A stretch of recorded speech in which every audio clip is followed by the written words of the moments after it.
Gini caranya lookup data dari sheet yang berbeda. Yuk, simak tutorialnya.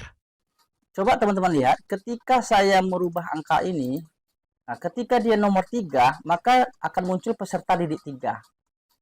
Ketika dia nomor 4, akan muncul peserta didik 4, indexnya juga 4, sesuai dengan sumber data kita. Kelasnya kelas 11 IPS. Nah, ini kita juga pakai fungsi VLOOKUP. Saya hapus kembali ini teman-teman ya, saya hapus, kita contohkan satu ya. Nah, berarti nilai acuannya ini teman-teman. Nah, ini adalah kita sebut dengan nilai acuan pemanggilan data. Jadi lookup value itu seperti itu, pasti ada nilai acuannya. Kita mau panggil data berdasarkan nomor urut ini. Berarti kita akan panggil nama siswa dengan nomor urut 1. 1 itu siapa sih siswanya? Nah, kira-kira begitu logikanya teman-teman. Berarti sama dengan VLOOKUP. Jadi VLOOKUP itu teman-teman tidak hanya di sheet yang sama, dia bisa lintas sheet. Bahkan dia bisa lintas workbook gitu ya. Excel yang berbeda, filenya berbeda-beda, bisa juga dia lookup datanya. Tapi dengan catatan sama-sama sedang aktif, sedang terbuka.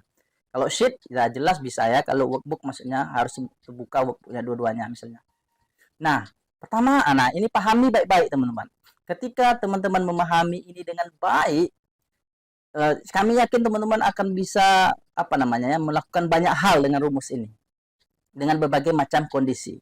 Karena kita dituntut di sini menganalisa sih teman-teman, menganalisa, menalarkannya gitu. Lookup value. Nah, yang dimaksud dengan lookup value kan nilai lookup gitu ya. Artinya teman-teman mau manggil data berdasarkan apa? Nah, maka dalam kasus ini ya teman-teman tentu beda kasus beda lookup value-nya gitu ya. Adalah ini sel D5, D4 yang berisi nomor urut nama. Nah, ini kita sebut dengan lookup value-nya. Teman-teman akan panggil nama siswa ini berdasarkan nomor urut itu. Kalau 1 siapa namanya? Kalau 2 siapa namanya? Kalau 3 siapa namanya? Kira-kira seperti itu teman-teman. Kemudian titik koma. Nah, lanjut isikan dengan tabel array. Nah, tabel array ini maksudnya teman-teman sumber datanya di mana? Mana tabel array-nya gitu. Tabel array-nya tentu kita cari sheet-nya yang ada identitas siswa, betul nggak sih? Karena data ini kita panggil di sheet identitas siswa. Kita pergi ke sheet identitas siswa. Nah, ini adalah array datanya teman-teman. Sumber datanya dari sini. Kita blok dari nomor ini teman-teman ya. Nah, ini adalah array datanya. Dari sini kita panggil datanya. Oke, yang diawali oleh nomor sebagai nilai acuannya. Blok semuanya teman-teman. Artinya sepanjang apa teman-teman blok ya sepanjang itu data bisa dipanggil gitu ya. Nah, kita contohkan sampai di mana ya? Sampai di sini aja teman-teman ya. Kita contohkan sampai sini aja. Terserah sampai di mana. Artinya sepanjang dia masih ada di area itu dia akan panggil datanya. Nah, itu kita sebut dengan apa? Kita sebut dengan apa namanya? Tabel array-nya teman-teman. Kemudian teman-teman jangan lupa kunci selnya, jangan lupa dikunci. Kenapa dikunci? Karena kita mau copy-copy rumus nanti. Seperti ini teman-teman, kita blok selnya biar aman. Kemudian teman-teman tekan F4 atau FN F4. Nah, sehingga muncul tanda dolar seperti ini. Ya, sehingga ketika di copy ke bawah, nanti datanya aman. Oh ya, ada yang lupa. Tadi lookup value ini teman-teman harus kita kunci juga ya, kita kembalikan. Kita harus kunci juga. Kenapa harus dikunci?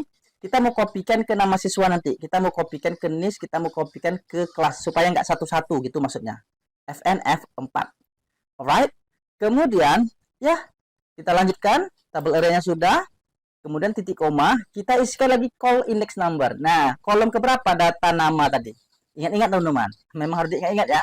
Berarti nomor 1 tadi, kemudian nama, berarti kolom kedua. Nama itu berada di kolom kedua. Kita ketikkan 2. Kemudian titik koma. Nah, range lookup-nya apa? Pendekatan yang teman-teman gunakan apa? Kalau true, yang mendekati, artinya yang mendekati. Kalau false, yang exact match, yang persis gitu ya. Kita pilih yang persis dalam kasus ini. Kemudian tutup kurung, enter. Nah, maka kalau dia nomor 1, data yang akan dipanggil adalah peserta didik 1. Nah, coba kita ganti nomor urutnya nomor urut 2. Cek teman-teman, nomor urut 2, maka nama peserta didiknya peserta didik 2. Boleh kita cek di data sumbernya. Nah, untuk meyakinkan, untuk memastikan ya teman-teman. Nah, kembali ke awal. Nah, ini pakai makro teman-teman. Saya minta di chat GPT codingnya. Nah, kembali ke atas lagi ya. Nah, siswa nomor 1 peserta didik 1, nomor 2 peserta didik 2, dan seterusnya. Kira-kira begitu teman-teman. Kita kembali ke mana tadi ya? Lupa saya. Kartu SPP tadi ya. Nah, kemudian untuk di bawahnya teman-teman bisa copy saja seperti ini. Nah, muncul pertanyaan, kenapa peserta didik semuanya? Kenapa peserta didik semuanya? Karena kolomnya belum kita rubah. Ya, jadi teman-teman tinggal sesuaikan saja kolomnya. NIS, nah ini nomor 2 ini, berarti kolom kedua kan nama tadi. NIS itu berada di kolom keberapa tadi? Kolom ketiga. Sorry, 33 nggak dapat tadi. Nah, dapat NIS-nya, no 2 ya, NIS ya, kita buat nomor gitu aja. Kemudian kelas itu berada di kolom keempat. Nah, sorry, benar ya, 11 IPS 1. Coba cek ketika kita rubah nomor urutnya. Nah, nomor urut 3, maka datanya juga ikut berubah. Nah, kira-kira seperti itu pemahaman penggunaan fungsi VLOOKUP itu. Tapi sebenarnya teman-teman ada trik-trik khusus ya, supaya lebih cepat ada sih. Tapi ini kita bangun dulu logikanya. Kalau teman-teman mau lebih serius nanti, sebenarnya kami juga bisa adakan kelas privat. Kita akan bahas VLOOKUP ini dengan berbagai macam kasus. Nah, silakan teman-teman DM kami kalau minat ya.